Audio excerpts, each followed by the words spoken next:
This is the biggest challenge to the Taliban's authority that we've seen so far, and it's not coming from a militia force, it's coming from peaceful protesters, from both women and men.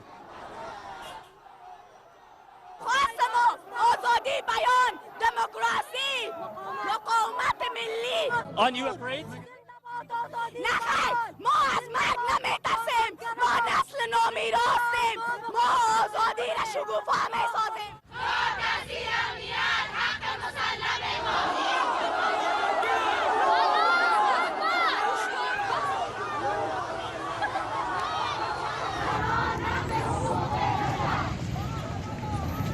But Pakistan says the Taliban are Afghan. It's got nothing to do with it.